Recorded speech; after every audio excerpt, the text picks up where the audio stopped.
Hello friends, I am Ruchi. I welcome you all to my channel Revision with Ruchi. Today we are going to discuss part 2 of our topic of role of civil services in democracy. Last is what is relation between the civil services and democracy? We have to focus on it.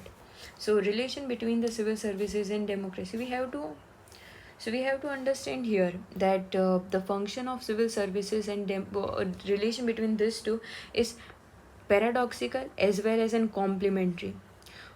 So first, how it is paradoxical?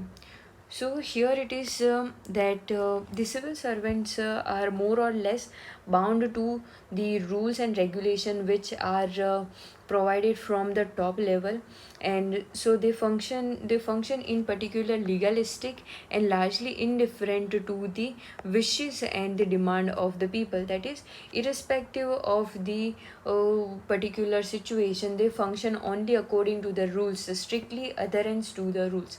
While in the democracy, the civil services or here the government is expected to be responsive to the wishes of the people. That is, we must be responsive. That is, civil servants have to be responsive to the wishes of the public.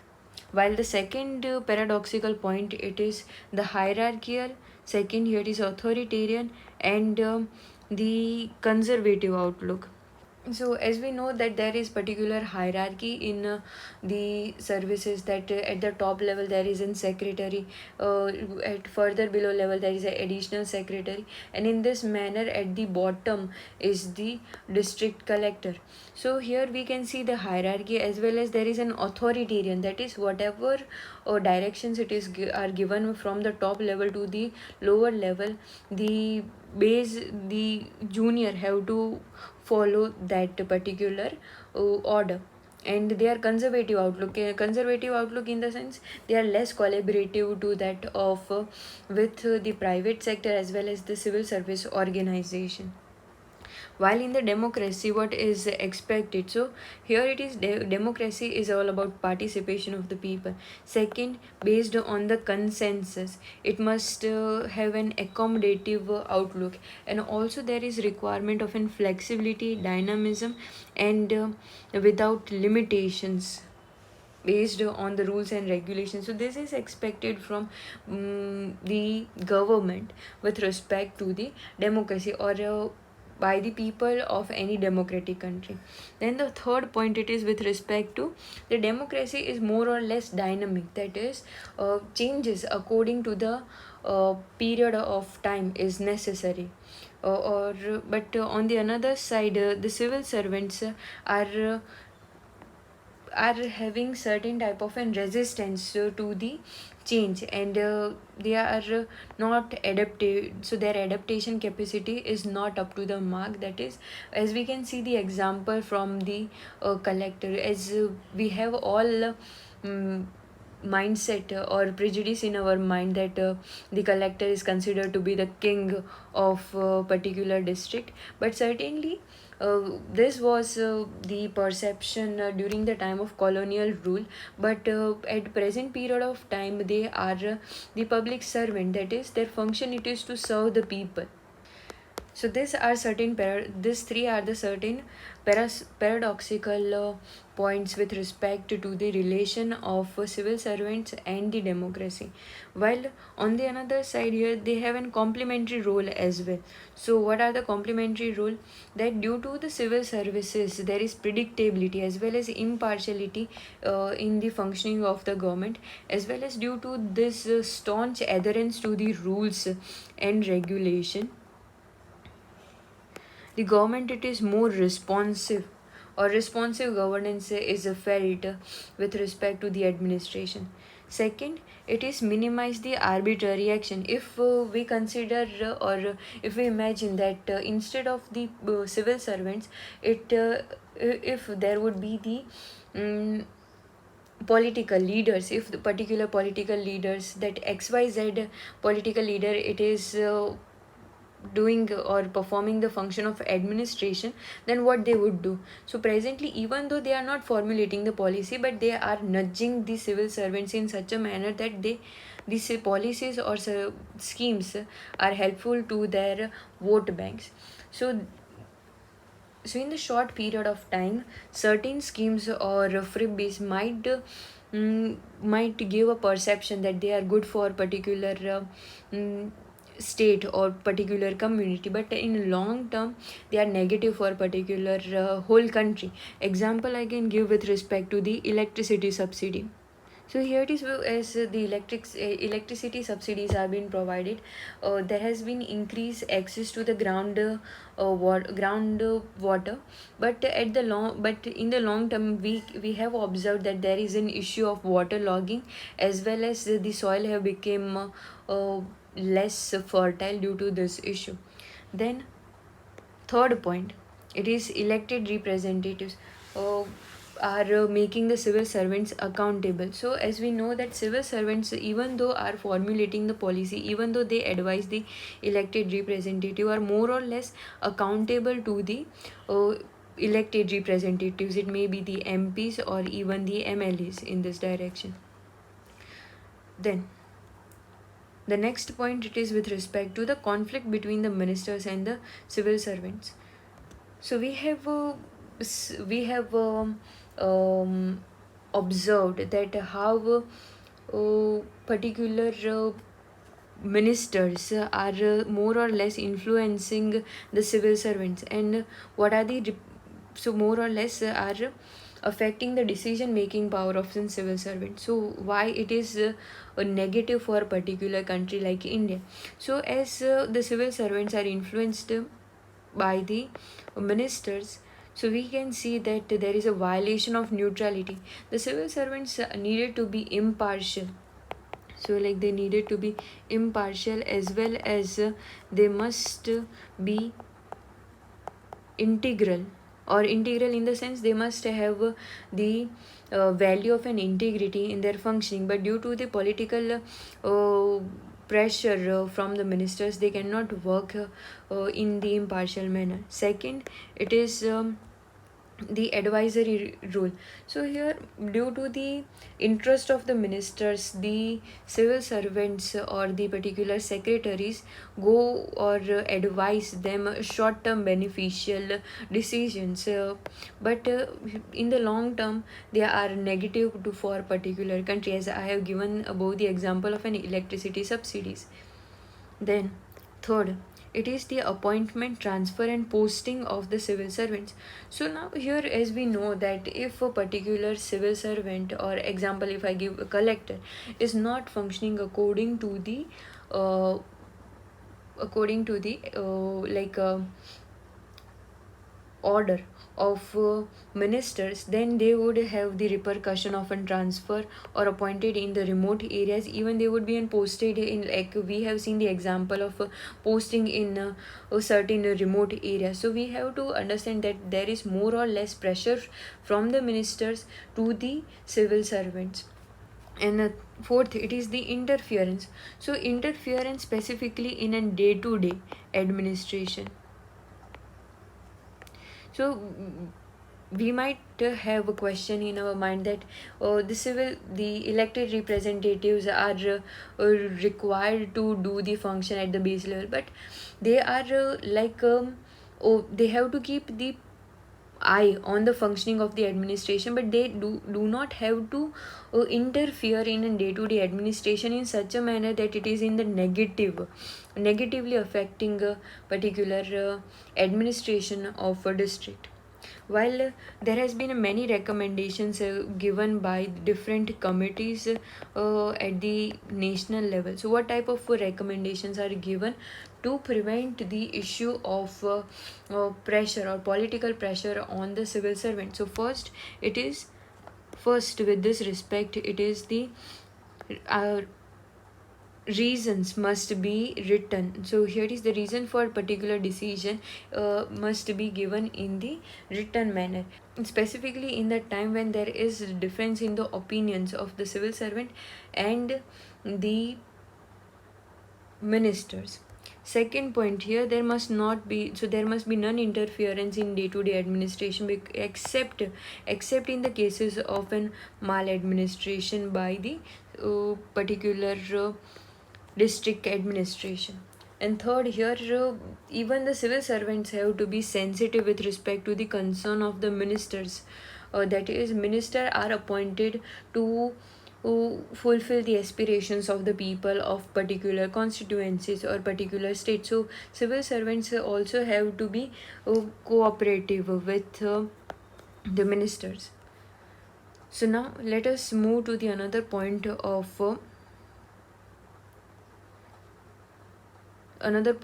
of civil services in post liberalization period.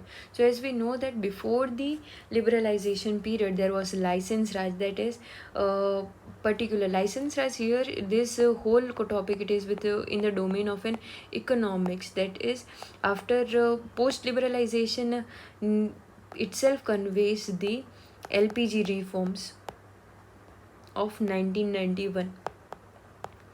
So here before the 1991 LPG reforms, there was a license raj. That is, for getting license to build up a particular company requires lot many time as well as money for getting the permission to construct particular industry. Second, it is stagnant economy. Because of license raj, there was a stagnant economy. If, apart from this, there were the issue of inefficiency of in public sector enterprises, specifically the CPSE.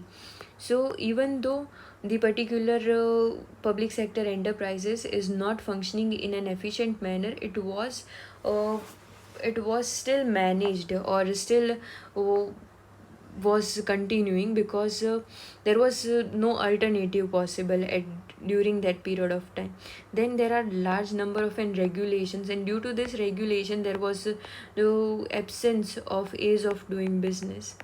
And even apart from this, there were the bureaucratic hurdles, in the sense the issue of an red tapeism was prevalent during that period of time. And due to all these problems in the uh, pre-liberalization time period, there was even after the 40 years of independence, India was not able to move out from the issue of poverty, as well as India was still a backward, economically backward country. While So while the what so now let us move to the point that what were the benefits or what were the progresses made in the characteristics of the civil services. Specifically, it is the characteristics of civil services in this respect. So characteristics of in civil services have undergone change after the liberalization. That is, they act as a facilitator, coordinator, as well as a catalyzer. So here they were. Here, if we see in the depth that first, they due to the change in the role of the civil servants, the Indian economy start to integrate with that of a global economy. As we can see during the time of the LPG reforms, or after the LPG reforms in 1991, the globalization has started, and due to that reforms, India was able to have trade with the foreign countries. Second, so even before the 1991 reforms, there was a trade with the foreign countries, but it was not up to that mark. But after 1991 LPG reforms, after 1991 LPG reforms, the India have made its economy open to the global trade. Second, in this respect, is away from an inefficient commercial activities. That is, in post liberalization period,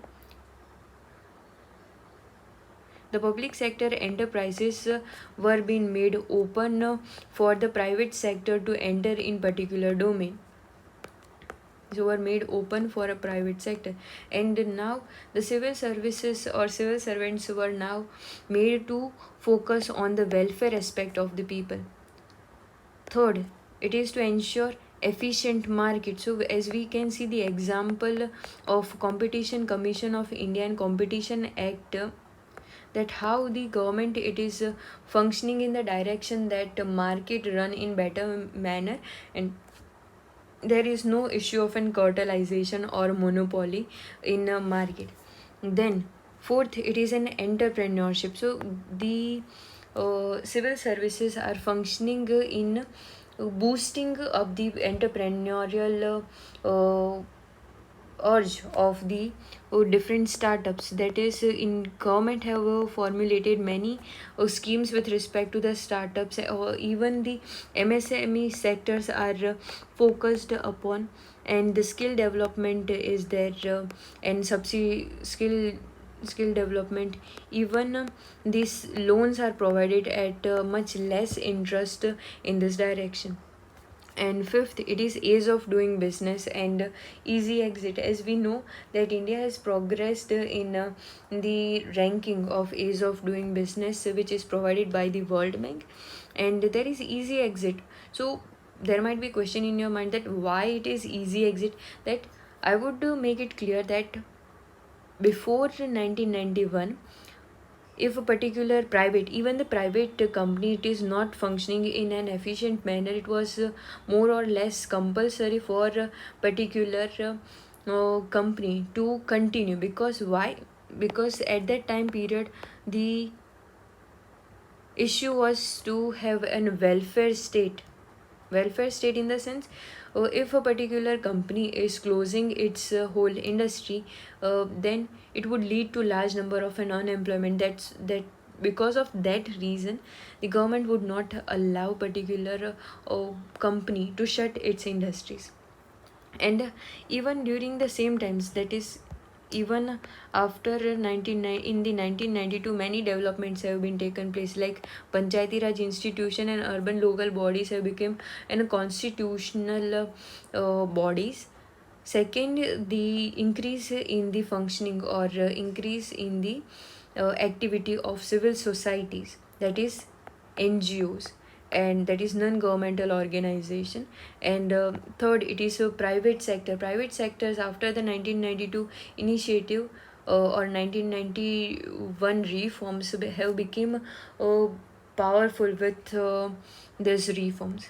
And the last point that we will see, it is issues with the civil services. So here, the positives of, before looking at the issues with the civil services, we have to understand that what are the benefits. So with the civil services have brought stability as well as peace in all the domain, that is social domain, as well as that of an economic domain, as well as that of an political domain. While on the another side, they are being becoming so still they are the pivotal role, they are playing pivotal role in the conduction of the election. Third, it is for the disaster management is one of the domain where the civil servants are at the forefront. And lastly, it is for the reason of unity.